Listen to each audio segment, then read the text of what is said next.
All right, great. Well, it's 12:05. We're streaming out to YouTube, and welcome everyone to eConference number 6 today. We have a really jam-packed schedule, lots of stuff in store today. So, two great presentations. First, going to be by Patty Seaton, who you all know and love.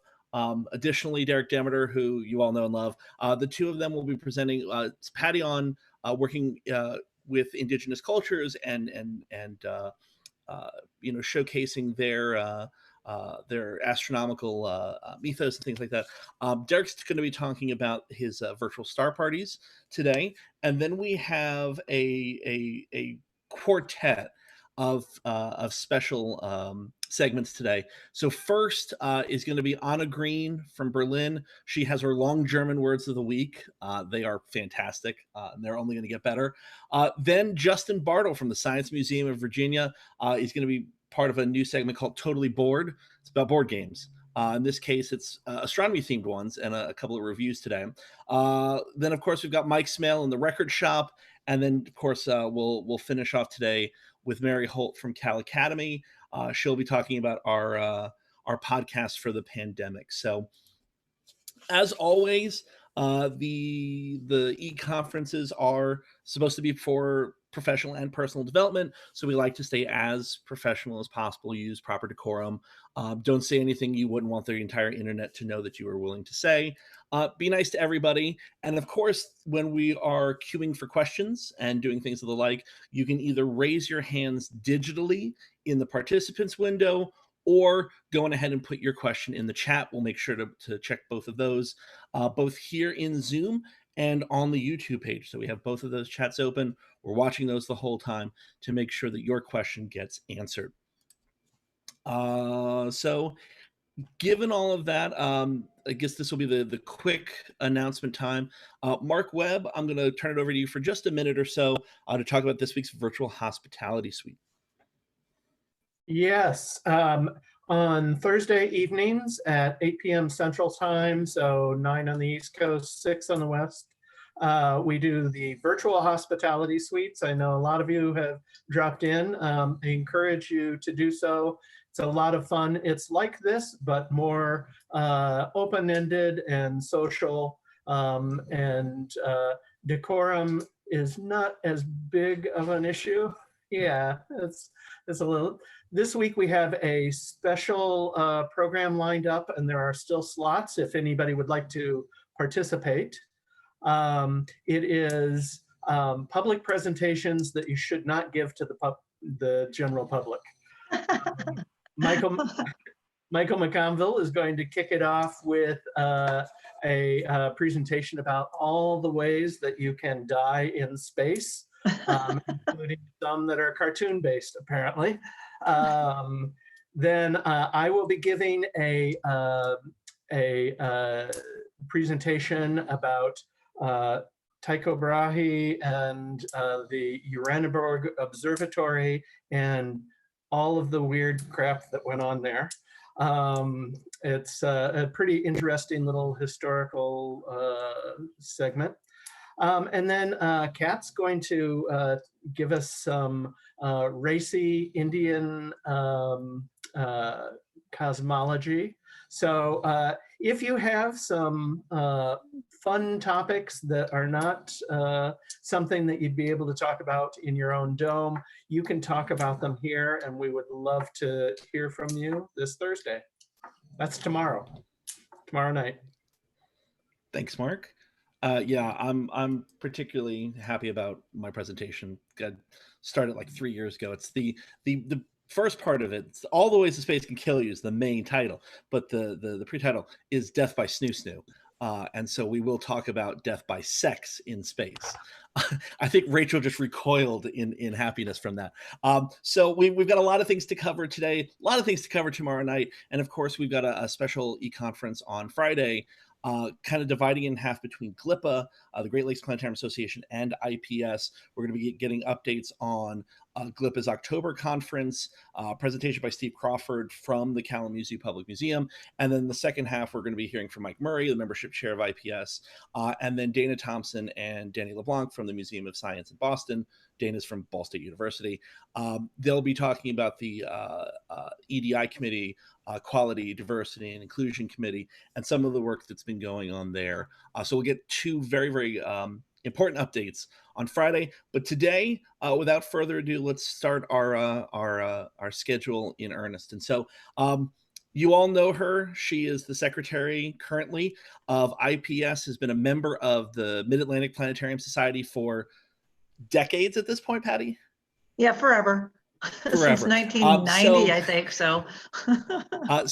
Patty Seaton from Prince George County Public Schools down in Maryland. Her presentation today is Ancient Wisdom, Sharing the Skies of Indigenous People. Patty, take it away.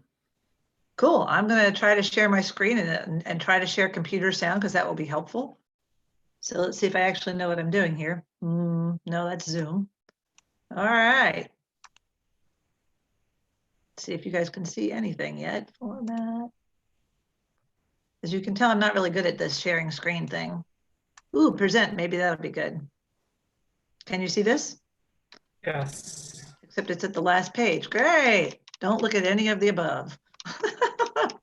Wow. It works differently when you practice it by yourself. All right, how about that? Does that look better?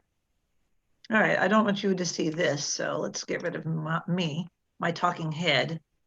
All right, so I made the mistake of emailing Mike offline and say, hey, I'm all excited after what I was watching what Tiffany and Shannon and Renee were doing with Big Astronomy.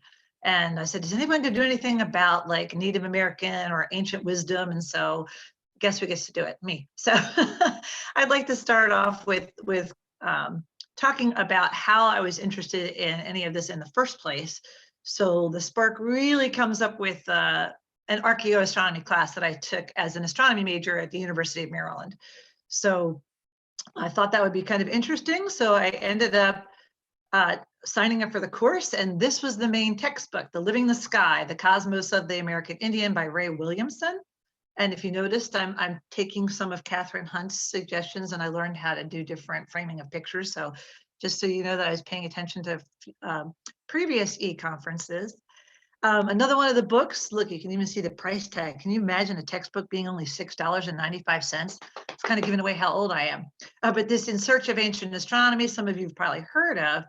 And what was interesting to me is, of course, when you think of archaeoastronomy and ancient astronomy, you think of Stonehenge. The things in England all come to mind, or maybe some of the circles and things like that. But when I was interested in the sky, Living the Sky, that picture on the cover is actually from Chaco Canyon, New Mexico. And that is Casa Rinconada, a great kiva from the Anasazi. So that was really interesting to me to think that we had our own American Stonehenge that I had never heard about. I'd heard about Stonehenge living in America, but never heard about America's own Stonehenge. So that got me interested. And I thought other people should be interested in knowing what's in their own country as well. So I became kind of obsessed with this whole thing. And even as a college student working part-time at the Owen Science Center, where I'm now, wow, I've been there for 20 years now, I worked with Russ Wall, who a lot of you know, who's now retired, and created a program called Anasazi, the Sun Watchers of Chaco Canyon. I did all this research using those books and really became fascinated. And I'll just go through very quickly some of the reasons why. This is one of the ruins out there in New Mexico. This is Pueblo Bonito, or Beautiful Town.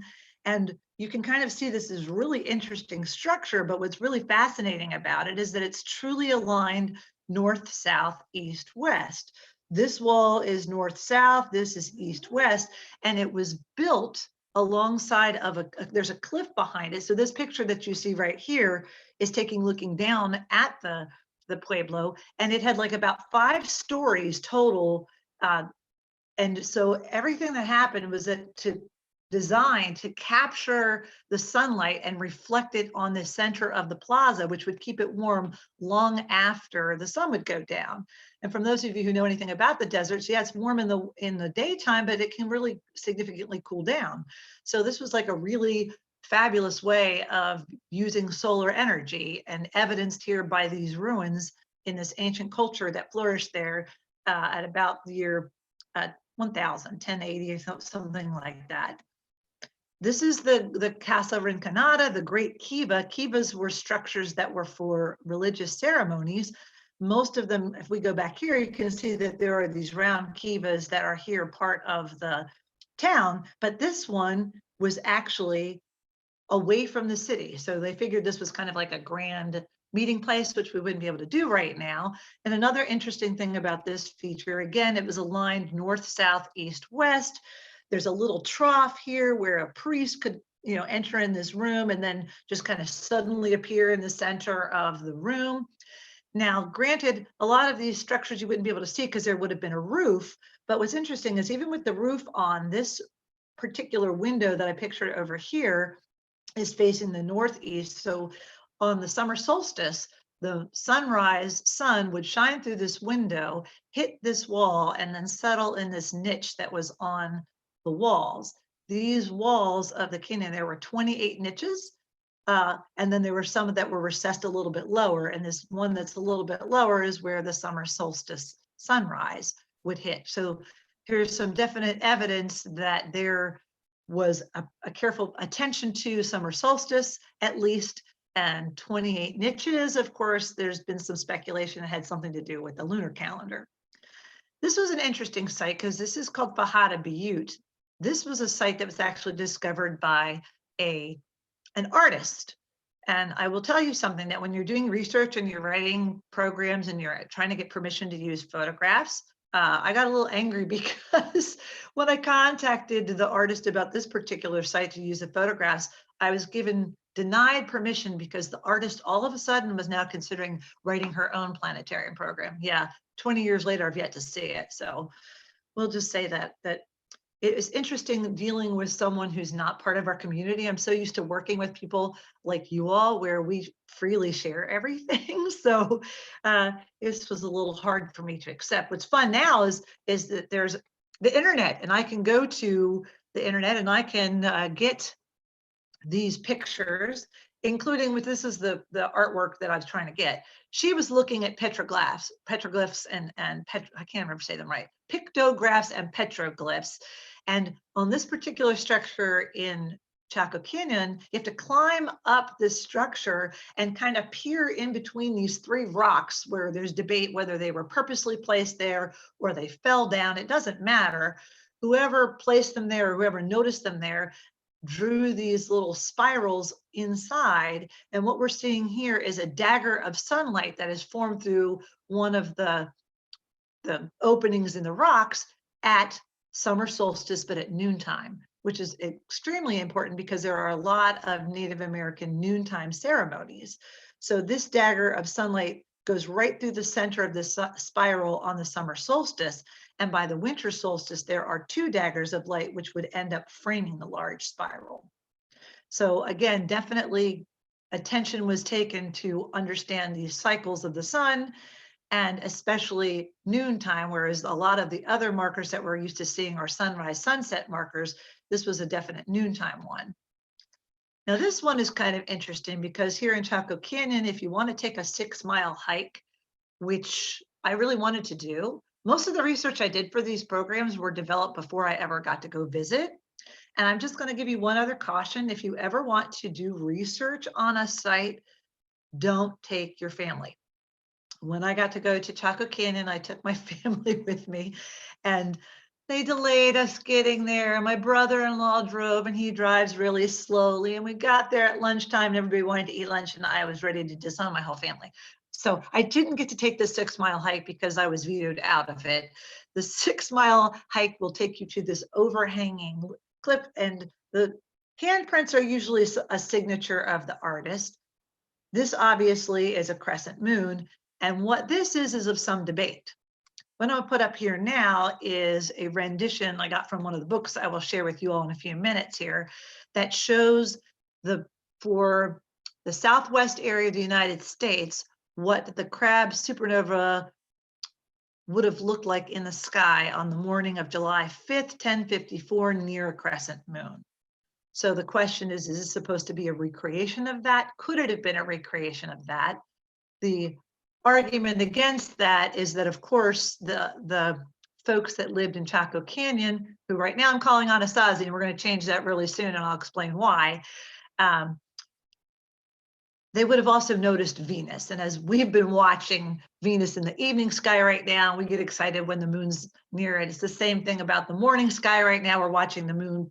Well, I couldn't see it was raining this morning. I saw the moon approaching Jupiter and Saturn and Mars yesterday morning. It was raining this morning, so I couldn't see it near Saturn. So I'm hoping tomorrow morning will be clear and I can see the moon near Mars. But obviously, the point there is that ancient peoples, just like us, were very familiar with the sky. So could this petroglyph happen to be a representation of the supernova explosion? Sure, because the people were living in that area during the time, but it's more likely that it could have been a representation of Venus. So here we get to some of the books, and I have a full list of references that I will share with you because I don't know if you can see me when I'm talking, when I'm sharing, but here's my whole stack of books.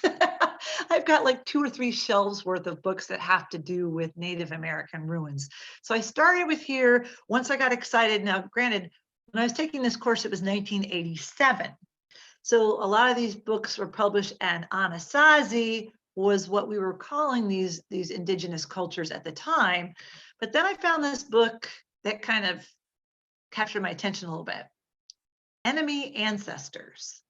It turns out that the term Anasazi was actually coined by the Navajo, which were natural enemies of the natives that lived there ahead of times. And the word Anasazi, enemy ancestors, is a nice translation of it. Apparently, and pardon me for saying so, probably a more correct translation would be bastard ancestors. So it's not a polite term.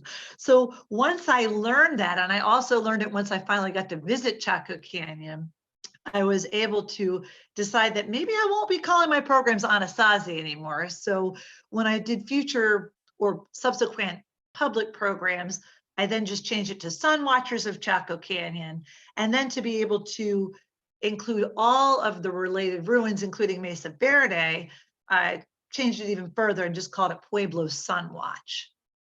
Now, back then, I really wanted to try to recreate things. A lot of you know that I write poetry. So I actually wrote a lot of poetry as if I were a sun priest, but you have to be careful about some of that as well. And I will cover that here in a few minutes, but kind of like, why is archaeoastronomy so important? What would be the whole purpose of studying it? And by the way, this is an image of the doorways in Pueblo Bonito, which are just amazing. I think it's important because it shows us how ancient civilizations looked at the sky. There's so much evidence that they understood the sky. We might not know why they looked at the sky or exactly what the importance is, but that's when you get into the next part, which I think is even more important. It teaches us about their culture. You look at the ruins, you look at the way that they studied the sky, and then you look back at the ancient stories that have been passed down through the centuries, and you get a better understanding of the culture and how they really related to the cosmos. A lot of the ways that we feel about it, but maybe lose some of that sense of wonder. So that's why it was so important to me, and that's why it kind of caught my attention.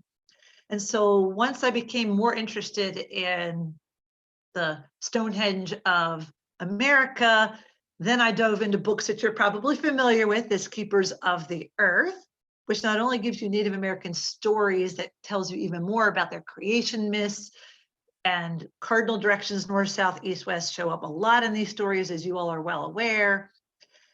Then, of course, there's the counterpart, Keepers of the Night, same authors, Native American stories like this, and nocturnal activities for children.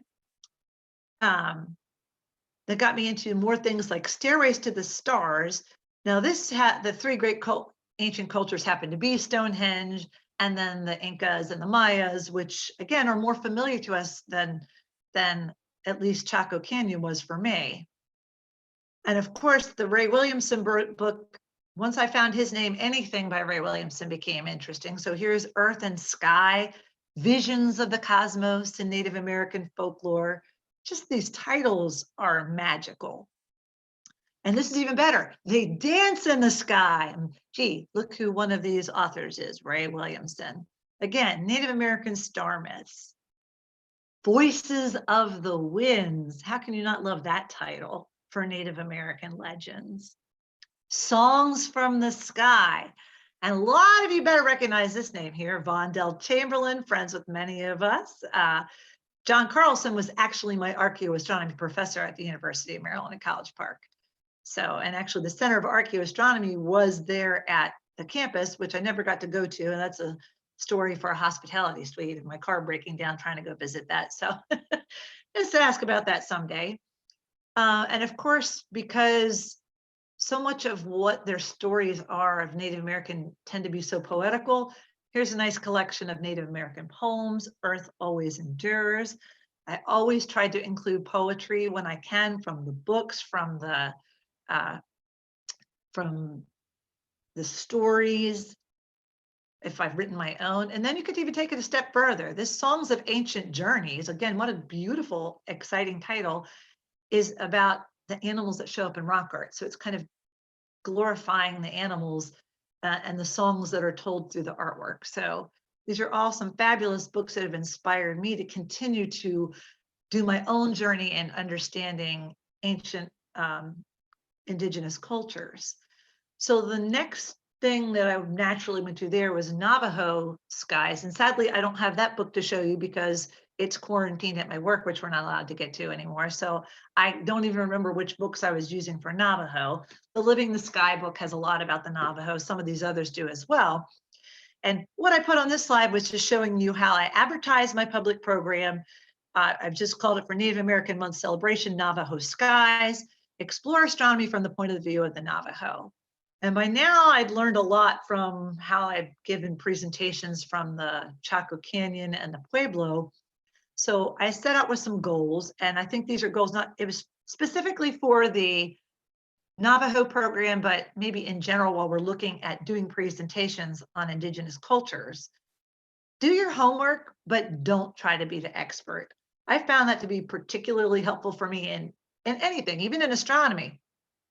It's really hard for me, and probably some of you as well. Everybody expects you to know everything about every subject. Hey, Patty, do you know about blah, blah, blah? Well, maybe I heard about it, but maybe the last time I studied it was 25 years ago when I got my degree. So you can do your homework, but unless you are the expert, I don't even try to be the expert. And that kind of gives me permission to do these things. If I felt like I had to be the expert, I wouldn't do any of them. More importantly, my goal for creating these programs is to create awareness. I want to create an awareness of the culture, an awareness of the beauty of how they looked at the skies, a beauty at how they came up with creation stories, because most importantly, it generates a respect for the culture that we're representing. And this was particularly hit home to me because at this point, my friend and colleague Jessica, who's I talked into coming online and hopefully she'll be joining us more often now. She and I talked about this a lot, about one of the things you need to be careful of is not trying to recreate the ceremonies. Don't try to dress like the Navajo. One of the mistakes I had made early on in my programs for Chaco Canyon is I actually did a whole presentation as if I were a sun priest, not realizing that that probably could be considered offensive. So you can still share that same wonder without trying to be the culture. And I was really careful, especially with the Navajo, because one of the things that they're very careful about is if you're in the wintertime sky, you're not going to be showing them summer constellations. So I was very careful not to try to represent all of the Navajo sky, but only for what was seen that night and that morning for the November date that I set the program for. And what was really exciting to me is that a family came up to me afterwards who I'd never seen before and haven't seen since.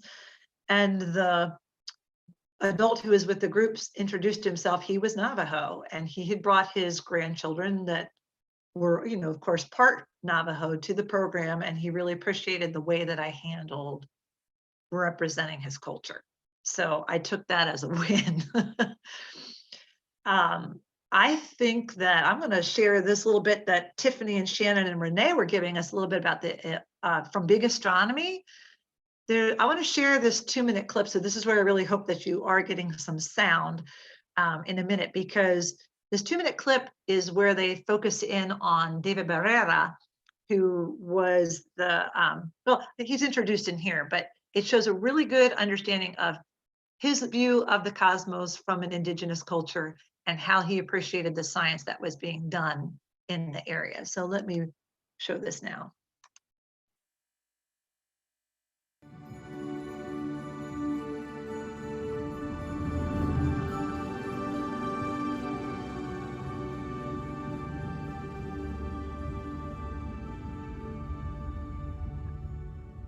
The skies of the Atacama Desert. Oops, that was bad.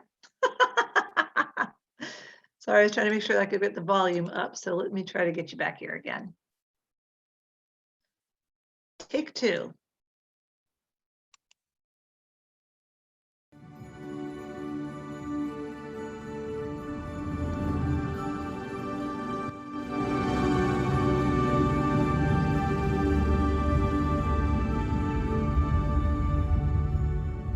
The skies of the Atacama Desert are famously clear, and people have observed the sky from here for millennia. David Barrera is president of the Indigenous community of San Pedro de Atacama. I feel that the cosmos walks with me. It walks with you, with humanity. It is part of our life.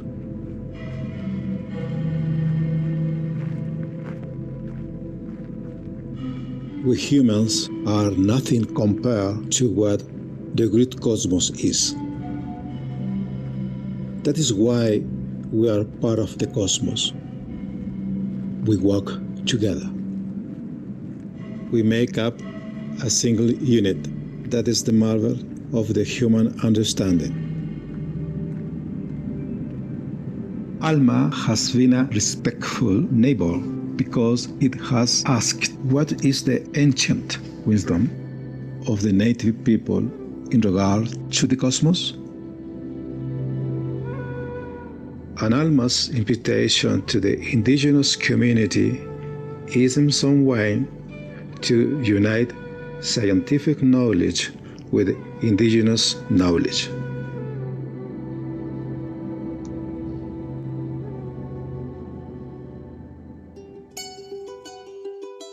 Yay, and we should recognize some of these names. So I'm just going to conclude with a poem that some of you might be familiar with. If you were familiar with the Joe Hopkins program, Daughter of the Stars, this was the final poem that was read. We are the stars which sing. We sing with our light. We are the birds of fire. We fly over the sky. Our light is a voice. We make a road for the spirits to pass over. Among us are 3 hunters who chase a bear. There never was a time when they were not hunting. We look down on the mountains. This is the song of the stars.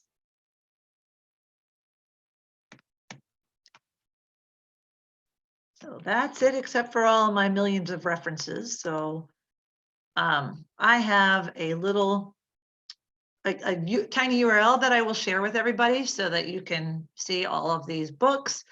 The pictures I took were actually not the ones that I took, because that was before I had digital camera days. So I got them from the Chaco Culture Historical Park. I love the internet. I will stop sharing. And that was really fun. So thanks for letting me share. I didn't see anything in the chat about questions, so. But we will open it up now. Mark Webb, go ahead.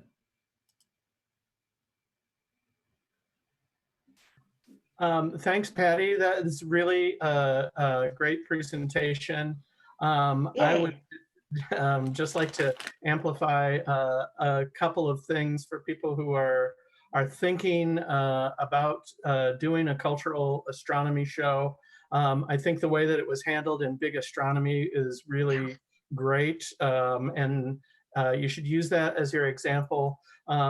Whenever possible, try to get some actual cultural voices.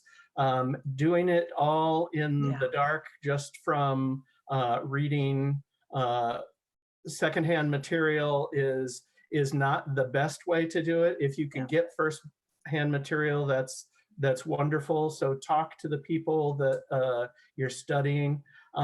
In a case like the Sky Watchers of Chaco Canyon, that's not possible. They've been gone for hundreds of years.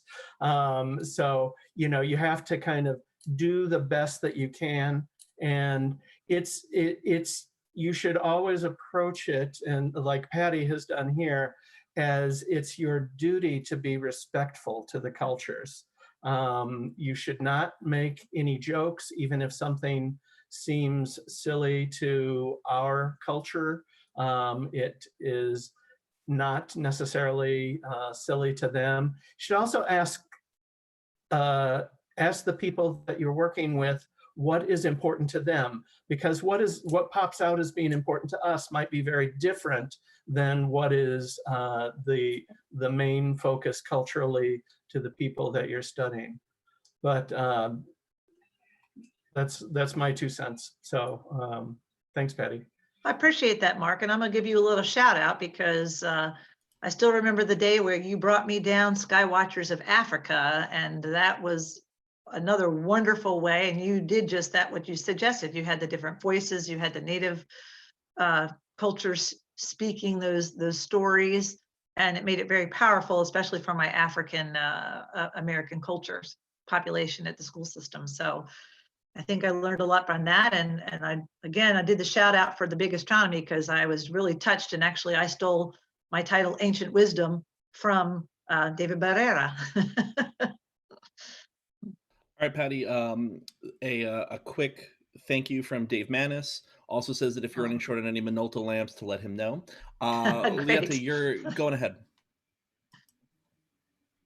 Oh, yeah, and I wanted to emphasize what Mark just said in terms of how literal bringing up those voices can be.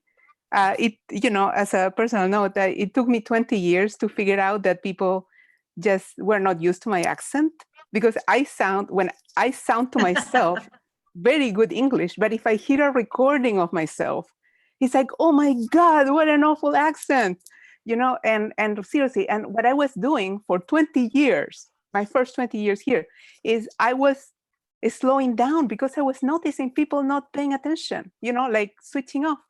So I was slowing down, which re-emphasized that kind of bias that says, well, she doesn't know how to speak, therefore, she's like of lesser IQ or whatever, which is really like, I feel so stupid now, really. Because people are not used, especially in more isolated areas, in Europe, you have so many different accents. It's just second nature. But in some places, this is not so. And some people just don't realize that bias. So now I know better. And now if someone is not paying attention to me, I speak faster. But bringing those voices literally to the planetariums is a big, big service to integration of cultures. Thank you. Amy Gallagher, go ahead.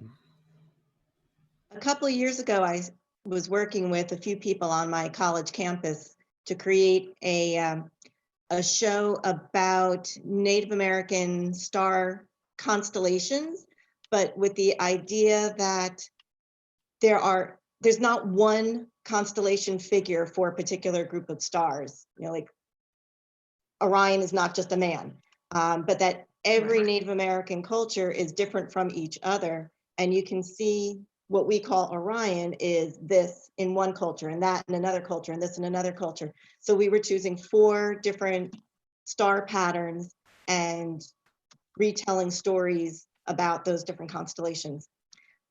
whole project kind of has fallen apart for them for the time being because somebody retired and somebody moved away. But I was working with an anthropologist and a folklorist.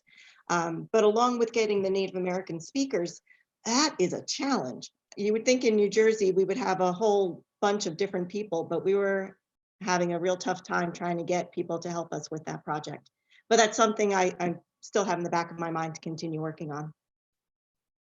That's great. And it's hard because I always wanted to do, who were the natives that were right in Maryland? Well, we chased most of them out with when we colonized. So that's why I've reached out beyond and gone a little bit further. But I'm actually because of the resources that came with Big Astronomy, I now have purchased a whole bunch of books about the Ojibwe and the Lakota/Dakota.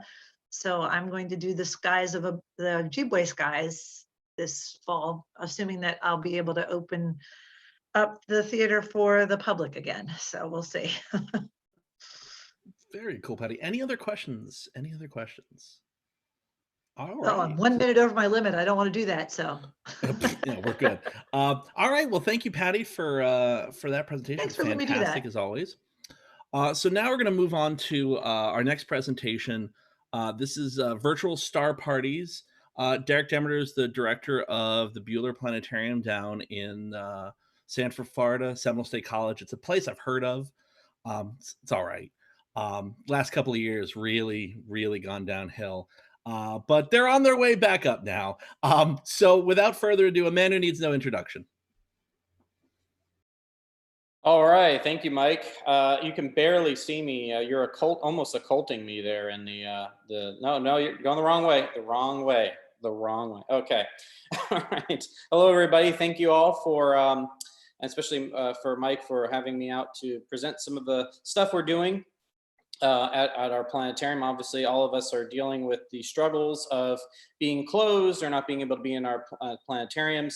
And so we wanted to incorporate something that's very unique. And of course, Mike was part of this for many, many years. We've had a very strong relationship with our local astronomy club, and we're really big on hosting big star party events.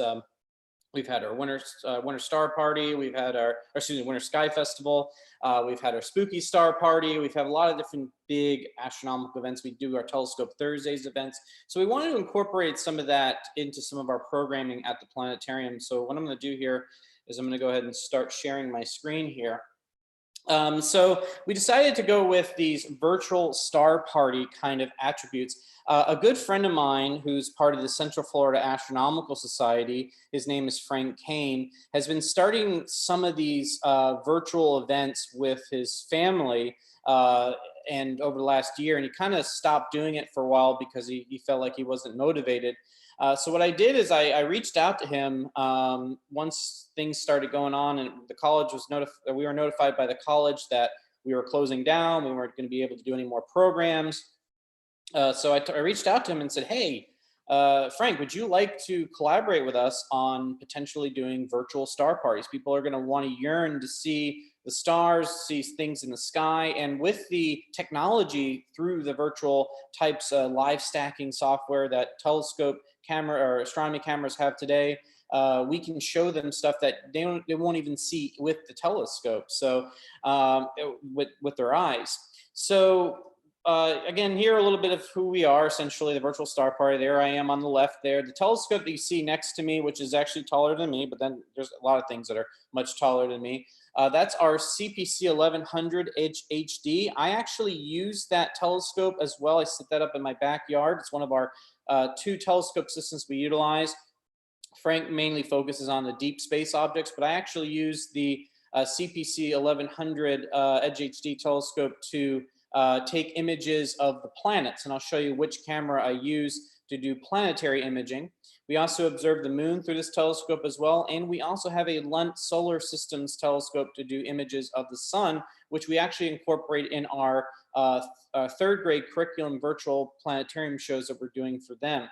The man in the middle there, that's Frank Kane. Again, he is the engineer of our telescope system. So we'll talk a little briefly about what he uses and how he sets it up and things like that.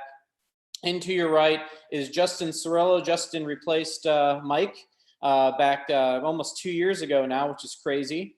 And you can see them there with our MS-8 star projector, which we still use today in the planetarium. So a little bit of background. Of the instrumentations and equipment we use in the for our virtual star parties. This is the ZWO ASI 174 camera. This is about a $250 camera. It's a color camera, and it does high frame rate video in AVI uncompressed format. So you can actually hook this up to a telescope and get very, very, very high fast frame rates to do what's called lucky imaging. What that means is that when you upload a video file to, say, a program like Registax or some other software, that what it can do is it looks at the top quality frames and stacks those together and to make a final image. This camera is primarily used for our planetary imaging. So during the last star party we had, we focused on the planets, and I utilized this camera for that during those sessions. So as I said, we use the CPC 1100 for planetary viewing as well as the moon. And the next thing is Frank's behemoth. He calls it Scopy McScoper face. Yes, folks, that is the name of the telescope, Scopy McScoper face. That was christened by his daughter, Tori, who she's a big part in this as well, especially with doing the graphics and things like that. That was her choice for the name of the telescope. So yeah, so there's Scopy McScoper face. You can see Frank here. He rolls it out from his garage at his home, sets it up right in front of his driveway, and pretty much controls the telescope remotely in his house. And he actually utilizes a Wi-Fi connector ability with the mount. The mount that's being used is a software BIS Mighty mount. This is not a very cheap mount, but it does have capabilities to receive Wi-Fi connection and control the scope remotely. So Frank can be inside with us doing the star party and controlling the telescope in the backyard, as well as controlling the camera and everything from inside. So it's really nice to be able to have him in there and work with us and present with us and all that. Let me go in a little bit more detail of the telescope he's using. He's using a 190 millimeter Mach Newtonian reflector. A Mach Newtonian is generally a Newtonian reflector with a meniscus or objective lens in the front to help flatten the field of view. So it reduces what's called coma, which coma is created when you look through an eyepiece or a camera. You see the edges of the field of view just highly distorted because of the curvature. The meniscus helps alleviate that, producing a much cleaner, flattened image. So it's a really nice design. That telescope in particular is from Skywatcher. It's actually a fairly inexpensive telescope for what you get. I know Mike and I have a sister version of this. I have the Orion version, which is pretty much the same one. And it is refractor quality for half the price. It's incredible, the quality of this telescope, and I'm sure Mike will agree on that as well in terms of the quality of this. It is a great astrograph, great telescope to use for astrophotography. A little bit about the camera setup. Frank uses a monochromatic camera. It's an ATEC, and the model is a 383L. This is a very nice camera, very, very low read noise. In astrophotography, you want to have a low read noise because you want to reduce the amount of noise the camera picks up. We also use an ASI camera. It's the 1600 ASI camera for our color images. One of the images that we recently taken of Orion was in color because being monochromatic, sometimes people don't associate well with just black and white imagery, but sometimes black and white imagery can get things much more dramatic, especially with galaxies. You can get better detail on some of the fainter spiral arms, things like that. So we use both for our star party. Everything is mechanically controlled, mechanical focuser for perfect focus, a guide scope camera to follow the telescope and make sure that we get nice pinpoint stars. And of course, we're in Florida. We have lots of dew heating. Yes, sometimes Frank puts 3 dew heater bands just to keep the telescope from dewing up, because as you see, Florida, we're highly humid, so it's very important that we keep the telescope nice and dry, so we don't run into any issues with that. Now, as far as the software, Frank uses the SkyX. This is from Software BIS. This is the same software that a lot of major observatories use. This is a great software to control the telescope. And this is kind of give you an idea. We actually show off Frank's setup by sharing his screen on Zoom. And you can see here, what's nice about this software is you can point it to an object. You can set up the camera, it can tell you where it is and all that. And you just hit the go button. And the telescope, he has a recording here that he's streaming through his desktop, shows the movement of the telescope. So the guests that are watching the virtual star party will be able to see that the telescope is moving. It is heading to that object. So it gives you kind of a feeling like you're there and witnessing this. People ask me, has there been any interesting things that have happened? Frank said there was one person that came up to his telescope and started doing selfies with it. This was during one of his recent or past star party programs he did on YouTube. So we're hoping that maybe one day Mike may come back in a Sasquatch outfit and do a little quick pass by.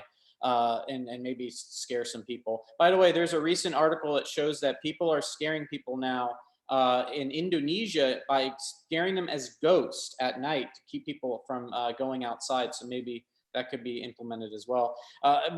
This, of course, is in the front of the driveway, so it does create a little bit of attention. But again, being that this is on 100%, Frank can know exactly if anybody is messing around with it or anybody's doing anything that would be considered otherwise not good for the camera equipment. Now, this is kind of the image that we would get with the camera. You can see here, this was just in our recent star party there's Mike McConville there as Carl Sagan. This is the M51 Whirlpool Galaxy, and we didn't have optimal skies. We probably had a 4 out of 10 in terms of sky quality. But normally, because what we're doing is we are taking 30-second exposures and then stacking, and that's what's creating this kind of ring effect here, is that each 30-second exposure is layered onto the next exposure, and it reduces the noise and enhances the signal. Signal, of course, represents the galaxy or target you're trying to photograph. And, if you were out looking at this in very humid, very soupy, high cirrus cloud environment that we were dealing with that night, you wouldn't be able, even if you're under even if you're out in dark skies, it would be very difficult for you to see this galaxy. But doing this method, the fact that we're able to gather more and more light than our human eye could and stack it, we can actually start to pick out that detail, that galaxy. Now, if we had nice, clear, transparent skies that night, this galaxy would look breathtaking. It would actually look like something you would see in a picture. But the fact that we're still able to actually capture some photons coming from this object through the telescope, through the camera equipment, we're able to actually, see that. So it's really, really cool that even under not the most optimal skies, we can still share something with the people that are watching our star party. Now, what I also do in the star party is usually right before Frank does his tour of the sky with the object and the telescope, what I usually do is using Stellarium, is I do a tour of the area that we're going to look at. Usually with our virtual star parties, we focus on a certain specific area of the sky. We don't explore the entire thing. This also creates this feeling like tune in next week for another look at another place in the sky. Tune in next week, we'll talk about something else. So it kind of creates a little bit of this idea that, okay, we're just going to focus on this one little area of the sky for this week, but next week we're going to explore something else, and hopefully that keeps people coming back and experiencing our programs.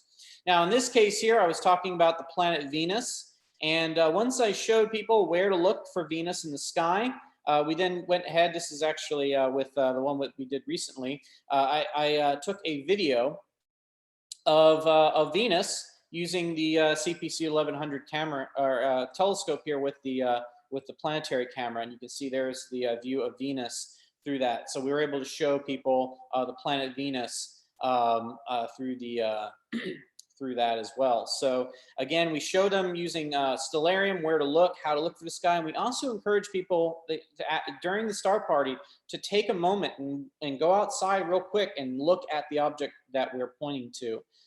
So we also encourage people not only to listen up and what we're doing in our virtual star party, if it's clear outside, go outside, look up, and see what we're seeing. Now, the other thing I do too is I talk a little bit about some of the mythology. Of course, Stellarium has the ability to do multiple types of cultures, so we do that as well. But in this case, our first ever virtual star party, we decided that we were going to focus on the constellation of Orion. So here we have the pictures of the constellations. I talk about Orion. I identify the different stars in Orion, where to look, all that jazz. And then what I do then is I zoom in and I show people what they would see of the Orion Nebula. So they have kind of a visual idea of what this thing looks like. And once we go through all of it and we talk about it, then we switch over to Frank, and then he shows the image of the Orion Nebula through the telescope. And so this is a 1/32, or no, total time is 2 minutes on this image of the Orion Nebula. So people will be able to see this, that this is a real-time image taken of the telescope. And everybody was, really excited about seeing this. And, we talk about the different features they see in the telescope. And it gives a sense of, hey, this is not a picture. This is something that's really right now being collected by the telescope. So it gives, again, the audience an idea that, hey, this is real imagery. This is not a picture that you see in a textbook or something like that. So it really connects people to what they see in the sky. And then what we do is we have the ability to adjust it based on what people would actually observe. Obviously, this is what the Orion Nebula would look if you're under really super dark skies using a very large, like 40-inch truss daub.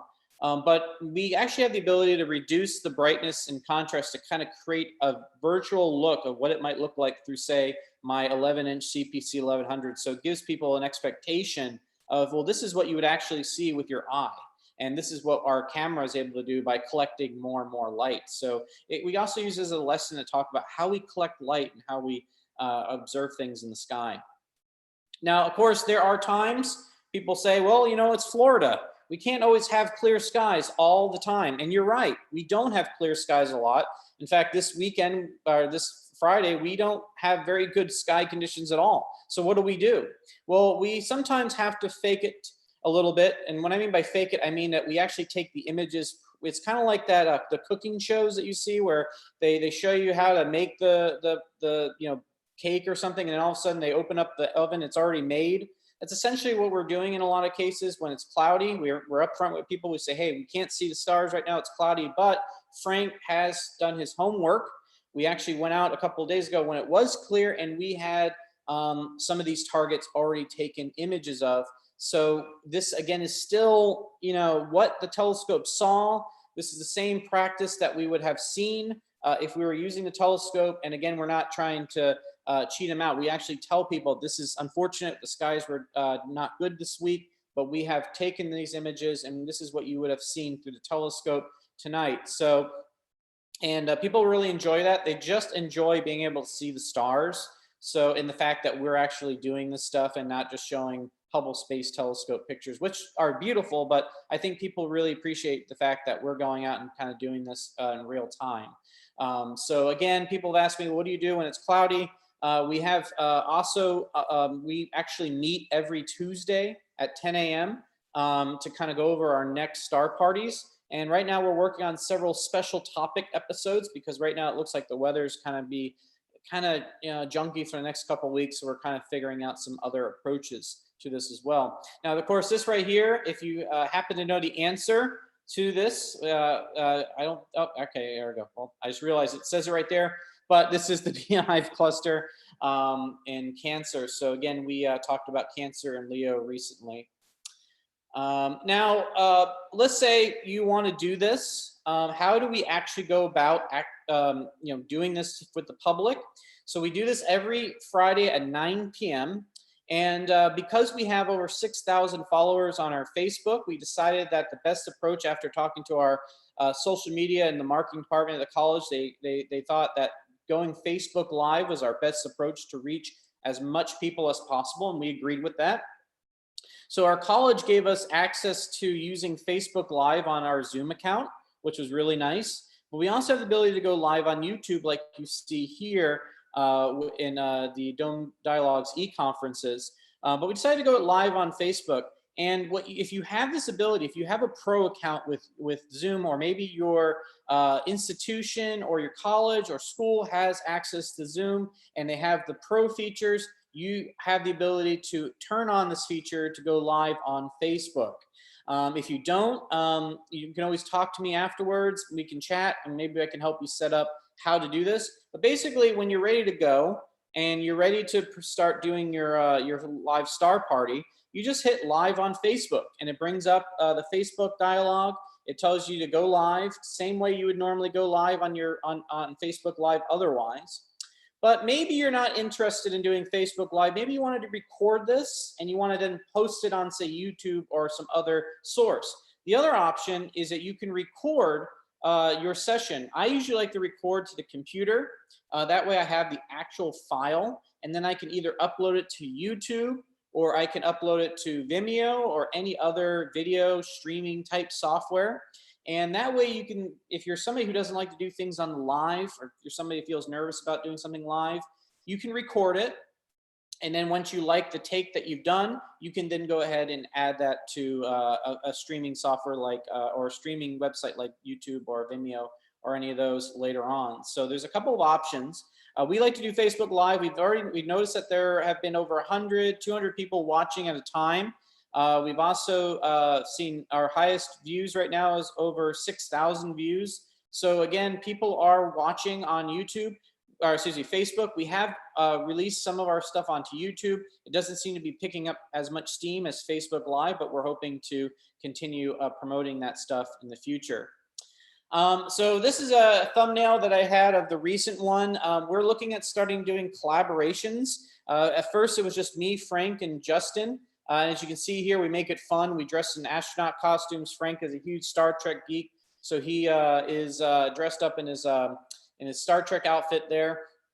And of course, we had Michael McConville join us in the last one. We're looking at doing other collaborations to make it fresh, to keep it going. That's the other thing too, is that maybe people don't want to see the three of us constantly do this, or they also enjoy seeing other people. So we're working on collaborations. And so our next one we're going to be doing is actually working with other Florida planetarians. You might know some of these people. There's Brett Jacobs from Jacksonville, John Bell from Indian River, Darth Albury from Gainesville, and Seth Mayo, there's Justin, Seth Mayo from Daytona. And these four gentlemen have agreed to collaborate with us on doing a virtual star party this Friday. So actually, after this e-conference is done, we're going to have a meeting with all these gentlemen here to talk about that. Next, we're also planning to work with a lady named Barbara Harris. She's a local part of our local astronomy society. She does a lot of variable star research with the AAVSO. She works with them up there, and she's going to be talking about how to observe variable stars, and we're going to be doing a program on variable stars. And we're trying to work on some other collaborations as well. So if any of you either know somebody or are interested in collaborating with us on a future virtual star party, we'd love to have you. Just send me an email or shoot me a message on Facebook, or shoot me a message here privately on the Zoom chat or whatever, and we can definitely get something going for the future. Now, as far as, okay, I've been telling you kind of what we've been doing. What can you do for your virtual star party? Well, the number one most important thing is you need to have a telescope. This is very important.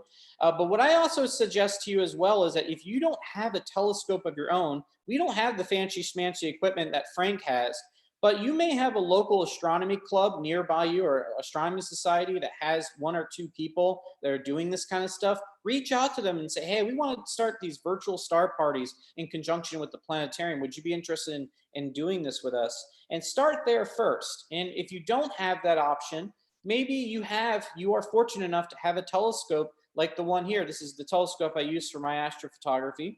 Now, when it comes to live stacking, it's very important to use an equatorial mount primarily. That's because it obviously tracks with the object based on the celestial equator, and you don't get what's called field rotation, which if you're stacking images using an alt-azimuth mount, which is what we see here in the CPC 1100, what happens is that you'll get this weird distortion along the edges and the stars as the telescope moves in relationship with the celestial equator and Polaris. And so you get this weird motion, and that doesn't really work well. So an equatorial mount is ideal. But if you don't have an equatorial mount, and say you only have a telescope like an LX200, an LX90, one of the Celestron telescopes, you can still do live stacking or take images of objects using cameras. So first things first, you definitely need to get a telescope, and it could be a small refractor, it can be a Newtonian, it can be a Schmidt-Cassegrain, it can be any telescope really. But the most important thing is to do a star party, you gotta have a telescope. Now, if you're somebody who has a little bit of money to spend, let's say you have a little bit of money and you're able to spend some money, what I recommend to do is the telescope equipment that Frank uses is very, very expensive. And I don't recommend everybody to just jump and buy a Sky or Software Abyss Mighty or anything like that. But for about $1,000, you can get this 2-camera setup. This is the ASI 183 monochromatic pro camera. This camera, excuse me, it's a color camera, not monochromatic. This camera is very good for doing things. The image of the Orion Nebula that you saw was actually taken with this camera. And then over here is called the ASI Air Pro. This is a little tiny, basically a Raspberry Pi camera computer that has a Wi-Fi receiver and various different 12-volt outputs that you attach to your telescope, and you can actually communicate. It communicates with a desktop app. You can either use an iPad, a desktop, or even your phone. Yes, you're hearing me right. You can even use your phone with this, and it will actually do everything for you, including post the images of the object. So in reality, this is a one-stop shop. Let me go back to this image here. These two things with a telescope can allow you to get some really nice live stacking images right here. So this is a great way to kind of start out, and it's about $1,000.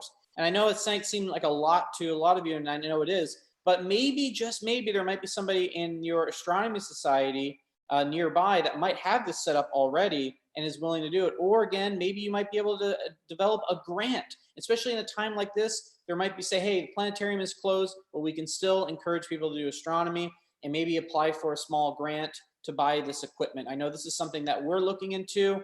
The college offers these things called mini grants. They're about $2,000, and we're actually looking at potentially buying this setup so we can continue doing live stacking stuff, including events. For example, if you might say, well, hey, after all this is done and we start opening back up, maybe people might be anxious about us setting up a telescope and outside with people, and they want to come up to the eyepiece and look, they're afraid. Well, we're looking at doing this and doing a projector screen outside and doing a live stacking program where people can still come up, interact with us at a social distancing level, but be able to see the image through a small projector, like a Pico projector and a projector screen, something that we can easily set up anywhere and not have to worry about excessive watts of power. Now, you can also use a DSLR. So some of us have DSLR cameras or mirrorless cameras if you're into that.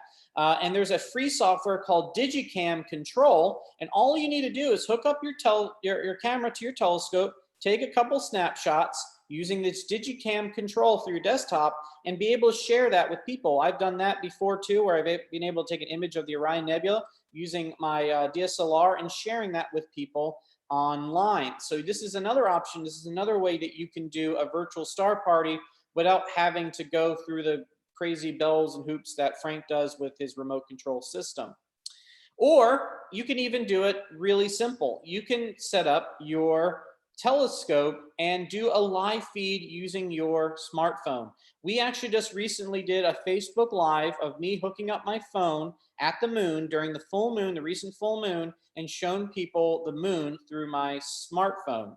And there's various different smartphone adapters that you can get. Celestron has a really nice one. TeleView has a really nice one. You can even 3D print your own smartphone adapter. There's a friend of mine at a local 3D printing place that has the schematic for that. So if you're interested, I can contact him and he can send that information. Oh, I think I heard somebody. Oh, 1 minute. 1 minute. Okay, good, because I'm almost done. So you can use your smartphone to do this as well. So really, the sky's the limit with this. I hope that this Coronavirus situation has allowed us to be a little bit more resourceful, a little bit creative with our stuff. And I encourage you to still get out there, show people the wonders of the sky, no matter which way you're able to do it. Go out there. One of our biggest responsibilities in the planetarium is inspire people to go outside and look up at the stars. And so hopefully you get a chance to do that. And for those that are interested, here are some of our YouTube, this is our YouTube channel and our Facebook channel. If you're ever interested in checking out our star parties or events, maybe we hope to see you collaborate with us in the future. So thank you much, everybody. All right, thank you, Derek. Seeing we probably have time for just about one question. Okay. If there's any, and if there's not, of course, you can contact Derek or post in the conference page. He'll find that one way or the other. We'll make sure that that answer is good. But other than that, all right, thank you, Derek. So now we're moving on to our mini segments of the week. We've got 4, 2 brand new ones and then 2 returnings. So we're going to kick off with our first brand new segment. This is Anna Green's long German words of the week. Anna, let's get this started. Thank you. So we're going to do this kind of a game style. So I will be giving you 3 words, and then you'll have 2 choices, and we're going to have this be a poll. It's going to be interactive, and you will choose which definition you think is correct for the long German word. Yeah, so I will admit I mercilessly ripped this off from Christoph Waltz when he was on the Jimmy Fallon show, but it made me laugh so hard I thought it would be fun to do here. And disclaimer, I'm not a native German speaker, but I'm trying really hard. So if I trip up, they're really long German words. So with that, why don't we pop up the example? Okay, so what we're using the polling feature in Zoom. So when we launch the polling, you should see that pop up. Then Anna will talk about the word and then the possible definitions. So here we go. Hopefully, is everybody seeing the poll? Okay, good. Anna, go ahead. Okay, so this is the example round. And so the word is Kummerspeck. And you have to decide, is Kummerspeck a type of bird or is it the weight gained through emotional eating? So go ahead and lock in your votes. And I know some of you are German speakers, so you'll just do really well.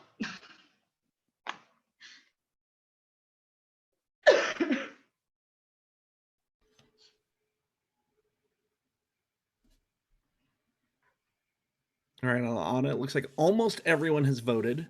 Okay. Looks like we are 65% for weight gain through emotional eating and 35% for type of bird. What's our correct answer? The correct answer is the weight gained through emotional eating. So I don't know about you guys, but that's one of my favorite words, particularly right now when I'm home all day, every day. Yeah, so the Kummerspeck is with me. So we'll go to our first word then. And our first word is der Flüssigsauerstofftank. Der Flüssigsauerstofftank. Excuse me, that was a horrible American accent. Der Flüssigsauerstofftank. There we go. Anyway, is it a slightly sour carbonated beverage or is it a liquid oxygen tank?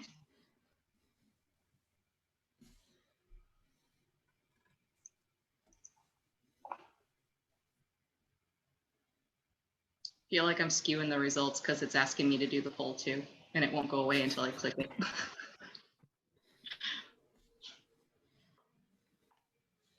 Well, you can decide whether you're going to skew it in the direction of correct or incorrect. That could be fun. This is true. What I wish the word meant. With 92% of precincts reporting, right now it looks like a slightly sour carbonated beverage, right about 36%. Liquid oxygen tank, 64%. Anna, what is our correct answer? The correct answer is it's a liquid oxygen tank. So I figured this week, with it being the 50th anniversary of Apollo 13, that would be an appropriate choice. So I will try every week to include at least one somewhat related to our field word on top of the just fun ones that you may or may not be able to use in your everyday life. So word number 2 is Das Bundesausbildungsförderungsgesetz. Das Bundesausbildungsförderungsgesetz. See, we're not supposed to laugh at other cultures, but this is, we can laugh at this one. So the reason German has such long words, if you're not super familiar with the language, is because when they want to describe something and there isn't a word for it, they just take the 2 words that would describe it, or the 3 or the 4 or the 5, and they shove them all together in one word. Sometimes with an S separating the words, sometimes not. I'm still not quite clear on when that happens.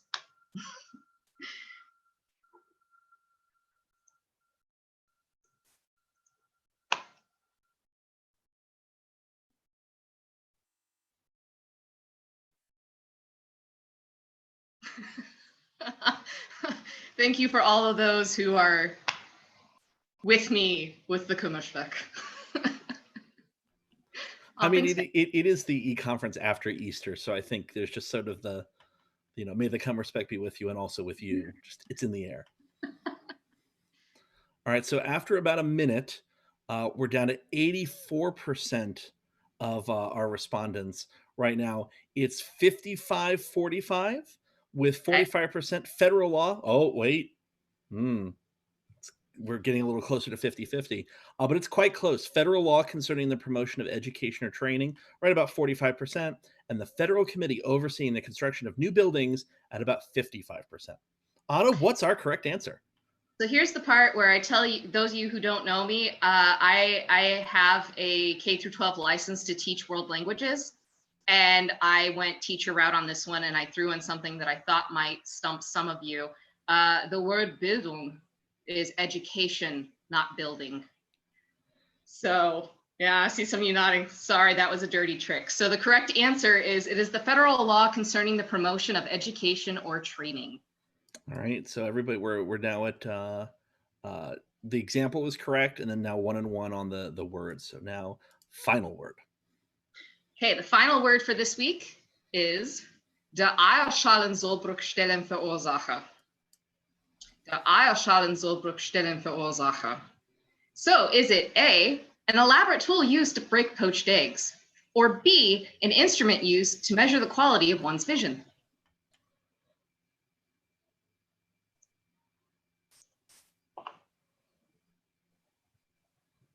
If you could also see all of yourselves right now, just the... That word was suggested by Steve Crawford, so thank you for that. Next week, we'll have a word suggested by John Elvert, so.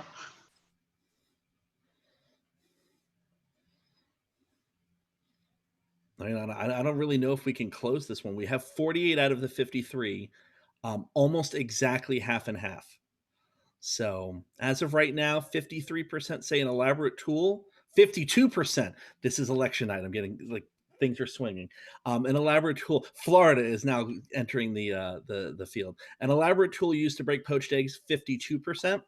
An instrument used to measure the quality of one's vision, 48%. Anna, what is our correct answer? I would like to share my screen for this one, if that's all right. And hopefully you're all seeing that. So it is the elaborate tool used to break poached eggs, which is actually really cool. And like a lot of hotels will have this down at the breakfast area for your poached eggs. Wow. Okay, so by a show of hands in the participant window, how many of you scored at least 3 correct?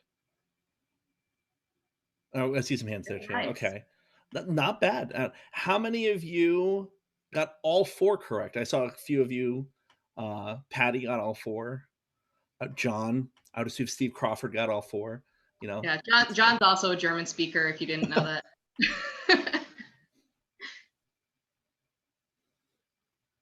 Excellent. So that is Anna Green's Long German Words of the Week. So Anna will be joining us every Wednesday with more long German words that she may or may not have made up. But until then, I didn't realize. No, just kidding. Sometimes I do that, and then I'm told, I know what you're trying to do, but you cannot do that in German. So, still learning. This group will have the most eclectic vocabulary of any non-native speakers. I will tell you that. So thank you, Anna, for that. Thank you. Now for the second of our new presentations this week, we have, and I'm like furiously looking around, making sure he's still on here. Oh, there he is. We have Justin Bartel from the Science Museum of Virginia in Richmond. This is totally board, it's board game reviews. So Justin, take it away. All right, thanks, Michael. Yeah, in the last couple of weeks, my addiction to Kickstarter board games has really come in handy. And I've been able to play a couple of them for the first time. And since a couple of them are topical, I thought it was worth sharing with everyone. Came with Zoom backgrounds too. So let's see. The first one we'll take a look at is designed by Dante Loretta, also the PI of the OSIRIS-REx mission. Had an exciting event yesterday, the rehearsal for the sample collection on asteroid Bennu that'll take place in August. But the first game that we played from his Extronaut company is, it doesn't show the virtual background. It is called Constellations. So that's one that we should all be able to master pretty quickly. And it's a fairly simple game to play as well. You have these little tiles. Oh, there we go. Krista's got a copy of it too. You've got these little tiles that all feature different constellations. And just like in the real sky, the constellations in the game are composed of different numbers of stars. So when you pick up your constellation tiles, they have the number of stars that you need to collect to build this constellation. So of course, then there are cards that go along with it, and you've got all your different kinds of stars represented there. It's really educational, especially if you read the cards. It gives you little facts about stars on every single card, or it's fun to just play connect the dots too. So you collect all your cards, you get your tile all filled up, you add it to the table where you're playing the game, and you collect points. You're just trying to collect more points than your opponent. Pretty simple game. It was a lot of fun to play, and looking forward to more from Dante Loretta and the Extronaut game design company. But the main attraction. This is a game that I was trying to figure out where I found it and why I bought it. I think it was on Kickstarter. I didn't back it there. But if memory serves, it's actually a birthday present to myself a couple of years ago. But I didn't know anything about it. I just had to buy it because of the name of the game. And that name is Planetarium. So you can have the Planetarium at home with you. This is going to be hard to share on the video because this game board is massive. But there's a lot of real interesting game mechanics and also real science that goes into it. So you've got a little solar system. It's supposed to be a brand new solar system where planets are still forming. Now, when you set up the game, you load up this solar system with raw materials. You've got your water, you've got your rock, you've got metal, and you've got gas. And then what you're doing throughout the game is just moving the planets and the raw materials around. Just like in a real solar system, everything's going to be moving in the same direction around the star. You're collecting those raw materials, and then you're using them to evolve these planets. So they start out without any special attributes, but then once again, you're collecting or you're playing all kinds of interesting cards. And I won't show you the little cards because I have some better examples. In addition to having a ton of interesting science on the cards, they're also beautifully illustrated. So I have actually some art from the game here. So that's like the cover of the original box. But this is the kind of stuff that you'll see on the cards. So even if you don't fully understand what's going on the cards, still lots of interesting things to look at. Just beautiful art added to the game. And this one can take a little while. There are a couple of phases to the game, the first part goes kind of slowly, but then about 2/3 of the way through the game, you hit a turning point where every action you take basically doubles the speed at which the game moves, and then it's kind of a race to collect as many points as possible and accumulate special cards you can only play at the very end of the game. So there's a lot of strategy involved, along with keeping track of all the real science. Now, the game by itself is fun. Had a wonderful time playing that. But as I was researching where I found it the first time, you can still find it on eBay, things like that. I know a friend picked it up last week after I posted it. I was trying to remind myself where I had found this game in the first place. And I'm happy to report that last year, they had an expansion pack on Kickstarter. So I just picked this up. It arrived about 3 days ago. I haven't played it yet. I have unwrapped it. So I can't give you an accurate review of what the expansion pack does. I can tell you that's where the beautiful art prints come from. But then the expansion adds even more real science. So the kinds of things we think happened in the early days of our solar system, and probably solar systems all over the universe. In the base game, as you're moving around the star, you can migrate planets closer and farther from the star, just like we think planets really do. In this expansion now, they've added the idea of the frost line or the snow line. So the point where if you're closer to the star, water can be a liquid or it might vaporize if it gets too close to the star. Out beyond the frost line, water's going to freeze. And so the planets you have out there take on certain attributes. They've also added a mechanic for the late heavy bombardment. So now there are comets in the game, and you can use those in the second half of the game to really rack up the resources and put yourself over the top for these games. So I highly recommend Planetarium. The expansion, probably great. Also, I don't see how they could go wrong. And I guess keep watching Kickstarter. Maybe they'll have more expansions in the future. So there you go. 2 games for you. Constellations, also additional games from Extronaut and Dante Loretta. A+, also Constellations, and the new expansion. Keep an eye out for that as well. And maybe once I do play it, I can give you a little review of what goes on in the second version of the game. Fantastic. Well, thank you, Justin. What we're going to see sort of in this segment is that there aren't thousands of board games for Justin to review. Also, we would then have to get him the games in the first place. But this is going to be sort of, this one was totally board for board games. We'll probably be looking at sort of video games and other sort of pop culture things that have astronomy in them. We already had somebody, Carissa from Buehler Planetarium over in Pittsburgh, who's going to give us sort of the overview of astronomy and space in Animal Crossing. So be on the lookout for that in the coming weeks. We're gonna live capture games here in the e-conferences. So should be a lot of fun. And just to have a little bit of fun with this, especially when you're not working, maybe you can do something with family in the house or friends over the internet to enjoy some of this time together. So thank you, Justin, for that. Thank you. And now the first of the 2 sort of recurring segments we've already had. Everybody seems to always be looking forward to this one every week. We're going to the record shop with Mike Smail. Hi, everybody. Welcome.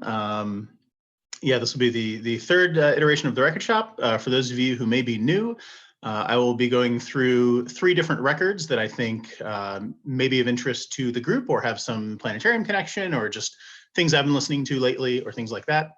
As we go through each one, I will put a link in the chat to where you can listen to it or where you can purchase it. And then at the end, I'm going to have Michael put up a graphic with kind of a quick recap of all 3 of them. So if you want something you can do a quick screenshot of, that would be the perfect time for that. So I hinted last week, I had the idea with us being squarely in the midst of the 50th anniversary of the Apollo 13 activities. They were actually building the oxygen converter just a couple hours and 50 years ago. I thought it would be fun to try to focus on that And I had to expand it a little bit into maybe a general Apollo theme, but I still think you'll enjoy it. The first record I wanted to bring up is a record by a surf rock band called Death Valley. And the record is actually called Apollo 13. Now, first off, this is a 7-inch record, or a 45, and it's already kind of interesting because it's a custom cut sleeve. It's round, most typically you would find, a square sleeve, something like this. These sleeves were all sort of hand cut. They're circular. It's pretty obviously the moon. I think we all got that. And then on the back, there are some astronomical symbols and stuff. But what you probably cannot tell from this is that this entire cover glows in the dark. So load it up with light and you can get a nice green glowing moon.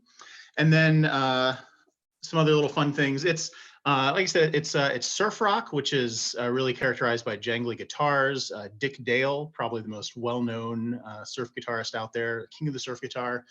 If you think of the opening music for Pulp Fiction, that's very squarely surf rock to kind of get you in the mood there. And then this one has some songs that are kind of related. There's a track called Apollo 13, Meteor of Many Moons.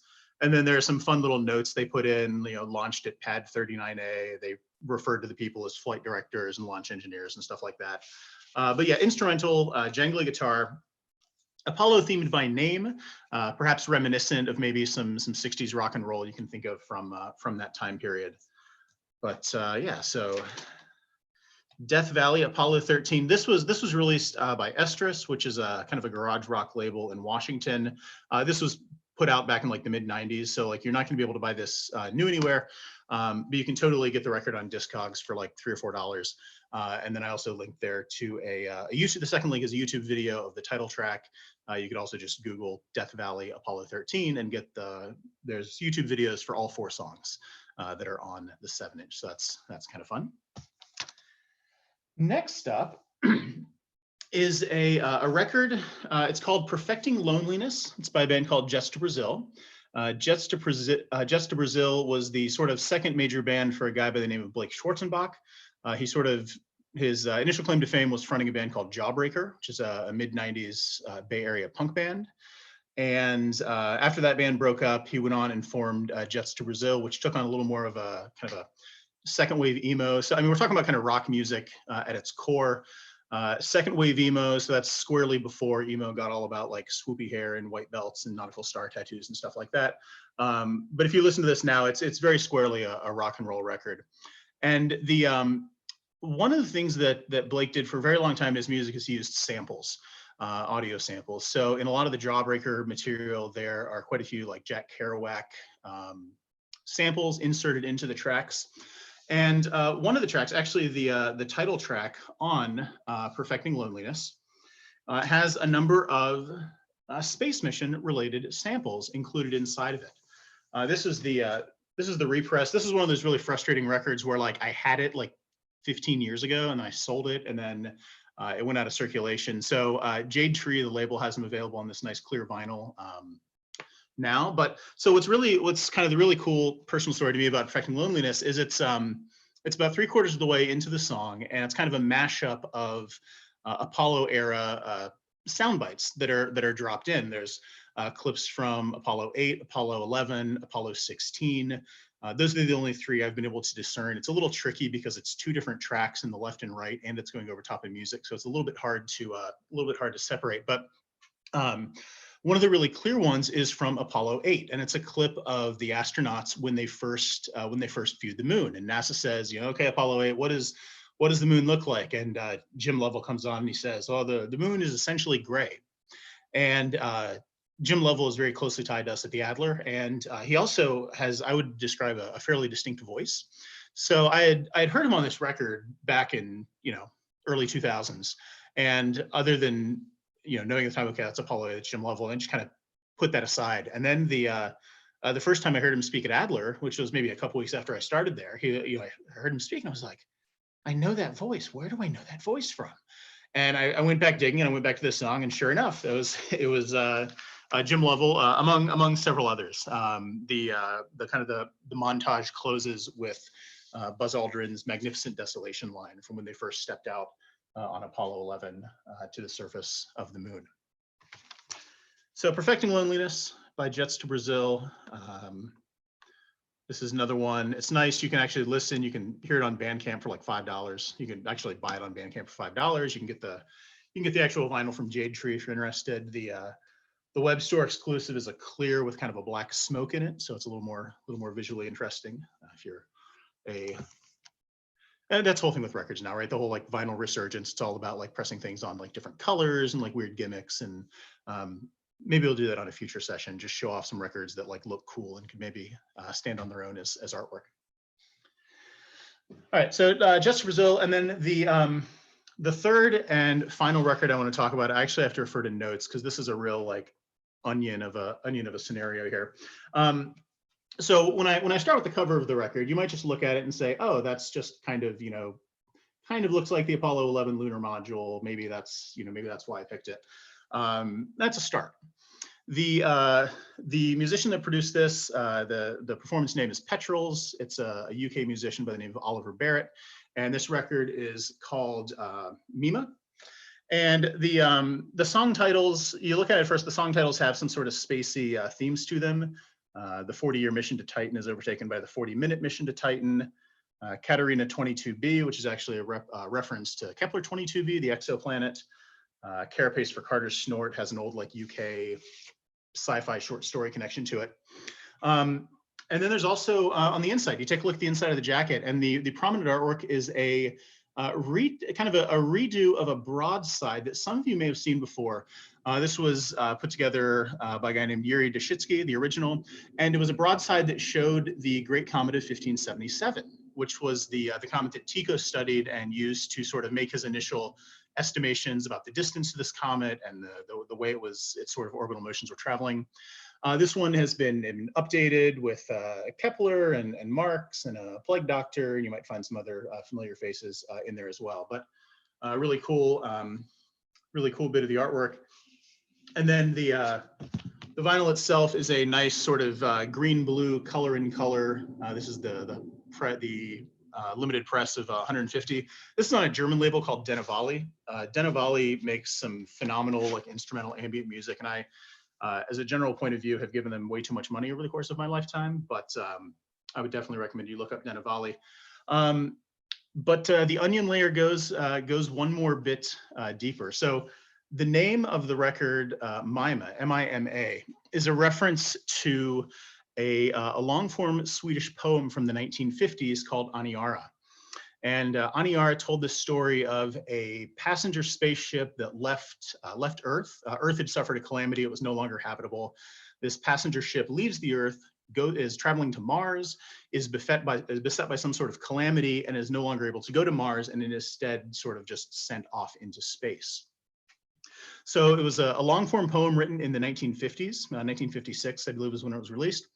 In 1988 and 1989, this was a Swedish poet who wrote it. It was converted into a pair of planetarium shows by the Lund Planetarium and the Planetarium in Borlänge, both in Sweden. And then in 1990, this performance, this planetarium show, was put on at the IPS conference, which was hosted that year in Borlänge. In attendance at that conference was one John Hare, who was so amazed, so kind of enraptured by the content of the show.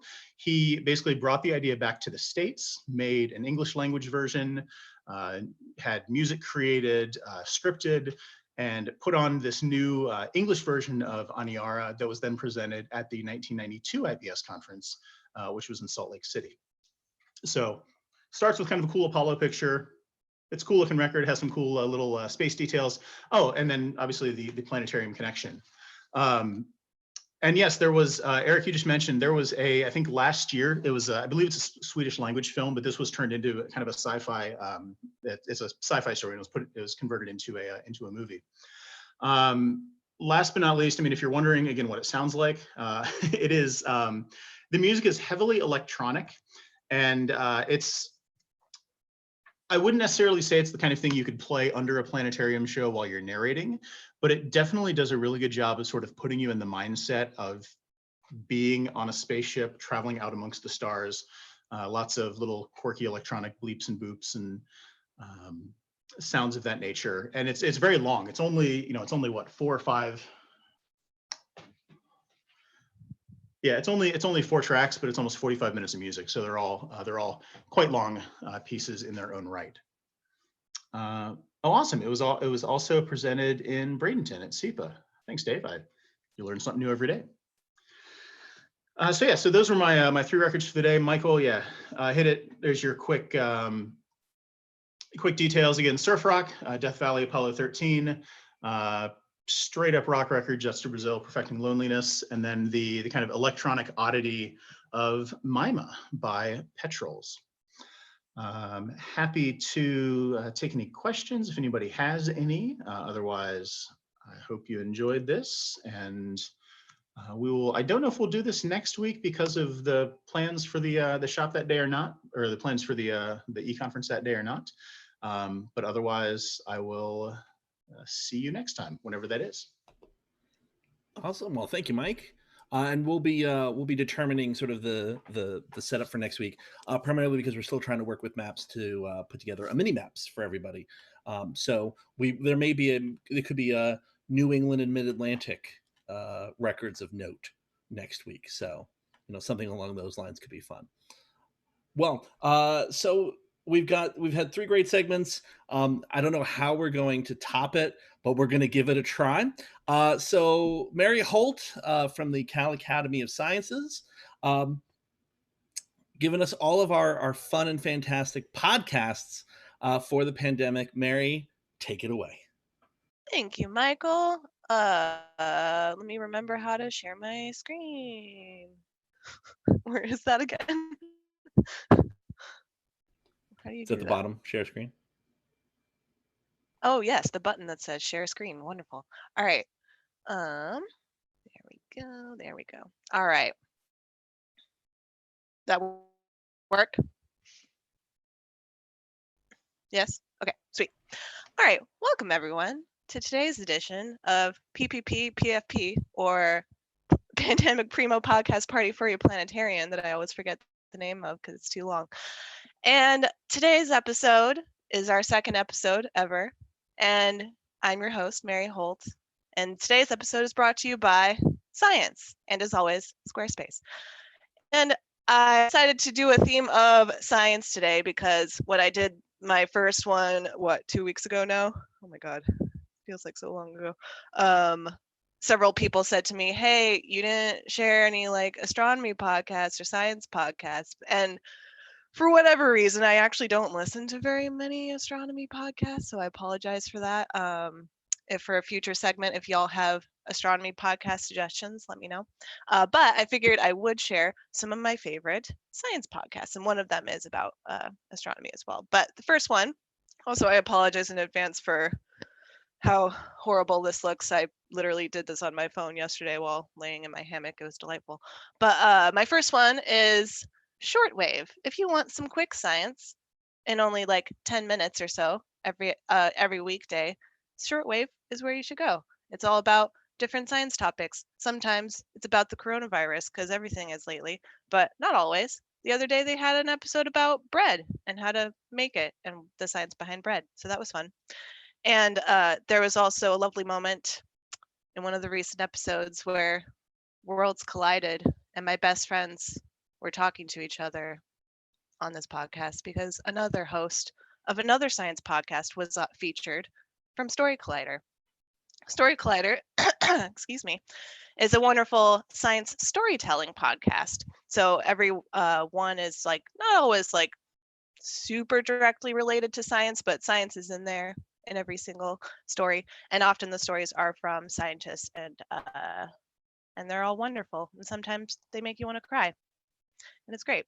Another one that is great if you want a podcast that you know is already done and you don't have to worry about more coming out. I know I have to worry about that anytime I have to think about listening to a new podcast. I have to consider if I have time in my life for that. And oh, who did that? Did I do that?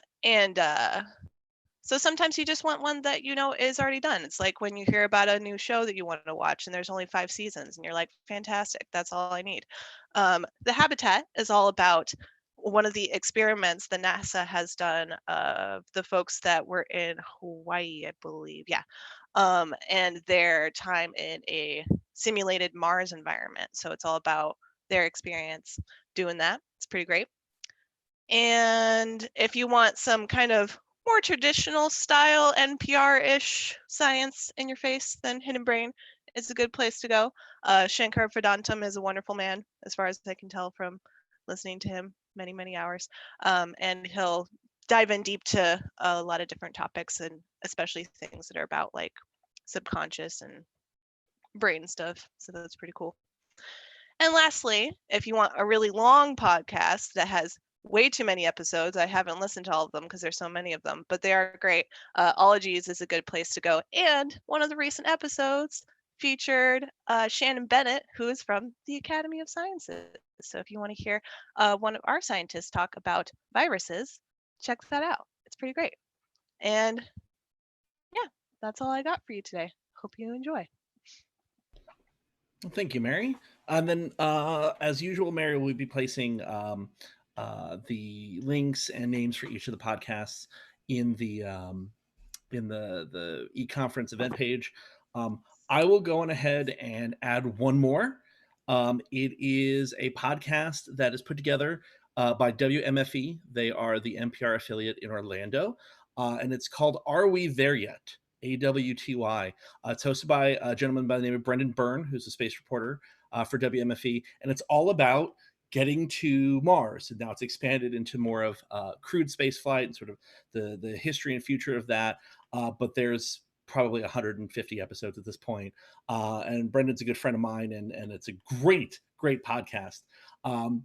Definitely check that out after all of these. It's usually every week and a half that you'll get a new episode, and a lot of like the cutting edge science in 15 or 20 minutes. So there's definitely a lot out there. So Mary, once again, thank you for that. Of course, that means that we can now move into open forum, which of course, anybody who'd like to participate, just put your hand up or put that in the chat. I see Chris is number one, so I'm just going to let Chris go. Chris, go on ahead. Hi, can you hear me? Yes, we can. Great. I just wanted to, I put this in the chat, but I wanted to put it here too. But I got so excited when Justin started describing that game because I missed the title at first and I heard you describing it and I was like, this sounds really familiar. And it's because it was actually developed by a former colleague of mine who used to work at the Carnegie Science Center here in Pittsburgh.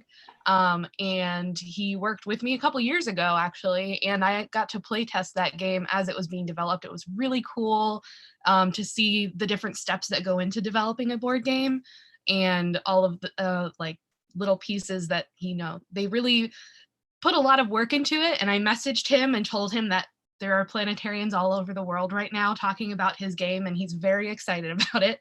So he's very excited to hear that people love it. And yeah, it's awesome. Definitely go get it if you can, because it's really, really fun. Julieta, go ahead. Unmute. Okay. So I wanted to, oops.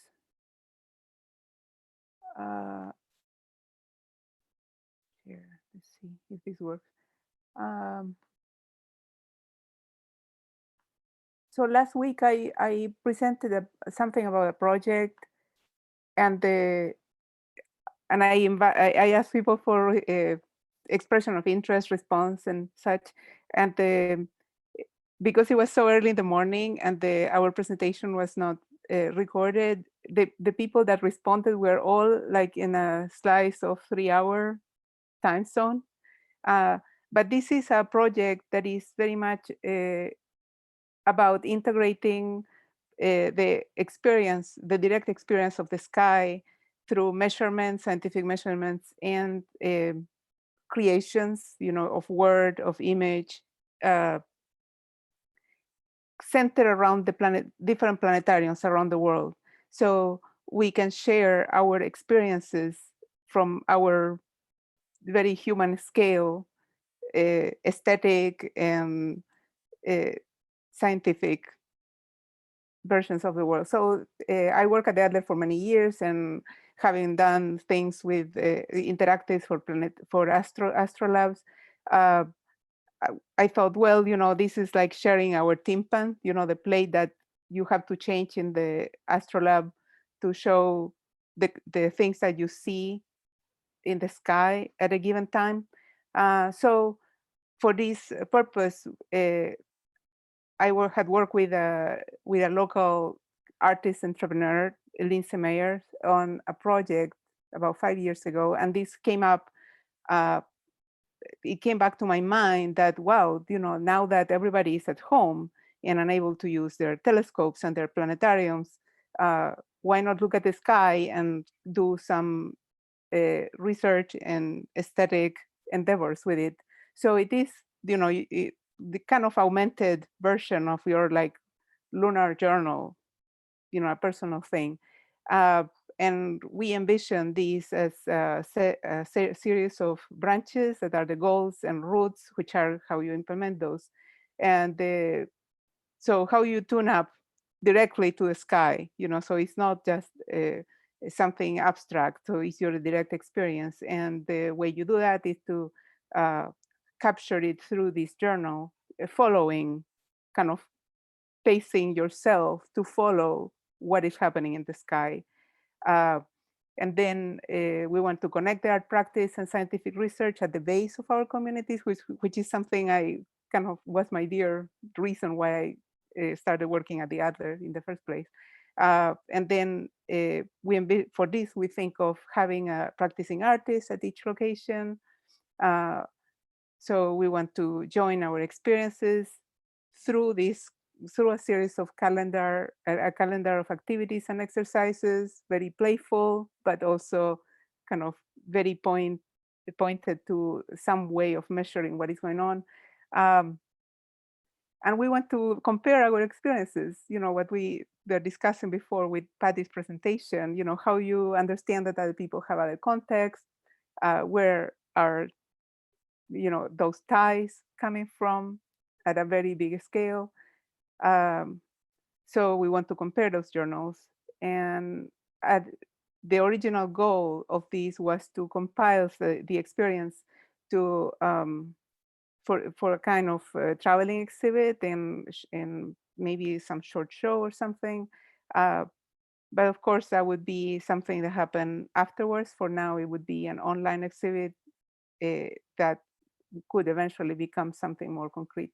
So I had sent an email to the people that responded with more information, and I want to invite you, all of you, if you're interested, to please email me. I will put my email in the chat. Thank you. Anyone else for Open Forum? All right, well, if that's it for today, just a quick reminder, of course, that we have Hospitality Suite is tomorrow night, 9 p.m. Eastern, 8 p.m. Central, 7 p.m. Mountain, 6 p.m. Pacific, and some early time, 1 o'clock in the morning, Universal. And then, of course, we have our second e-conference of the week on Friday at noon. Hope to see you all there. Until then, 7 minutes early, always fantastic. Everybody gets unmuted. See you guys later. Bye. Oh. Bye. Bye, everybody.